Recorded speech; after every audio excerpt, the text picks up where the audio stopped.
Bonsai is working with the University of Missouri at Columbia to equip graduate students in the sciences with essential communication skills. And joining us today is Loriana Sekarski, who is the president of Bonsai, and Dan Leuchtman, who is a PhD candidate of plant sciences at the University of Missouri. Welcome, Loriana and Dan. Thank you. So Bonsai, you're back, and you've always got really great tips and ideas for us, especially for students, people and professionals in the workplace. And tell us a little bit about Bonsai and what your latest program is. Sure. So what we do is we help leaders, students, organizations identify what their full potential is and then how to get there. And you said it much better than I did. And so this program is a culmination of about 2 years of work where we started last August with helping a select, really an elite set of graduate students at the University of Missouri focused in the ag school develop their emotional intelligence and their interpersonal skills, so not only are they more likely to get a job, but they're going to be more successful in that job. So where did this idea for this program come from?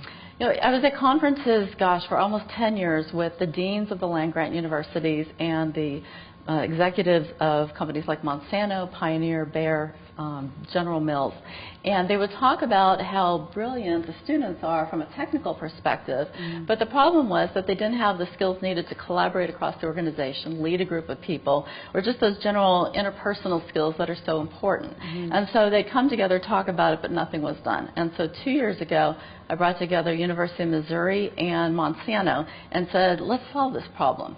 And so PTLS is the program, and that was started in August after about a year of design and planning. So is that a problem that's unique to science students, would you say, or is it something that in your profession you've kind of seen universally?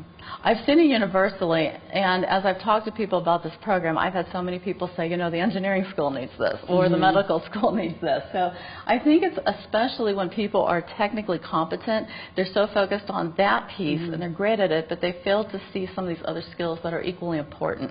Because you can have a great idea, but if you can't sell that idea or explain it to somebody, it really doesn't go anywhere. Right. Okay, so Dan, we're going to put you on the hot seat here. All right. So you are one of the graduate students that we're talking about here. You've been working with Loriana and her program since last summer, fall, I guess. August. And so how did you learn about the program, and what interested you in it?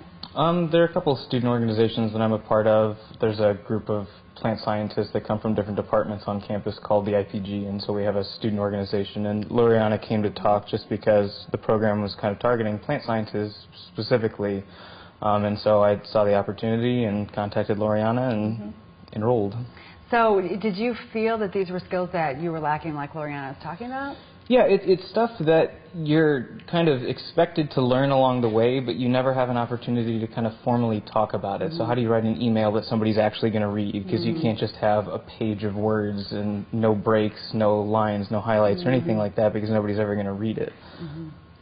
So, all right, and that's a really great example, and I see your point, too, that that's something that it doesn't really matter what you're studying. A business student needs those same skills as well. Exactly. So it's kind of like good overall workplace etiquette, I guess, is the kinds of things that you're learning and that you're teaching. And we're almost undoing some of what's done in undergraduate, because the students are taught to write these long essays. Well, no one reads an essay in business. They read bullets and well formatted, but it's beyond just that type of communication. It's how do you influence? How do you have a hard conversation with somebody? That one that makes your stomach go, but I know I need to have this discussion. How do you have that eloquently so you get to influence that person? And so we have a lot of different things that we have the students do every week. It's experiences. They have one-on-one coaching. They have small groups. We have speakers come to the class. And it's not textbook teaching. It's trying to get them to practice these skills through networking opportunities, et cetera. So they build their repertoire and their toolkit, basically, to take with them to a company. So have you been able to implement some of these ideas, Dan, so far, like in a workplace setting? Absolutely. So academics are very busy people as well. They're writing grants, they're teaching classes, they're doing a lot of things. So how do you get into contact with people and get what you need quickly? And also, we've been working on networking skills and things like that. And so I'll be going to a lot of meetings this summer, and I've been to a few already this year. And so, how do you approach that? What are the things you need to do ahead of time to make that a good experience and that gets some contacts out of it. Very good. All right, we're going to take a quick break. When we come back, we're going to learn more about what's going on with the program moving forward and all your plans. So stay with us. We'll be back with more after this break.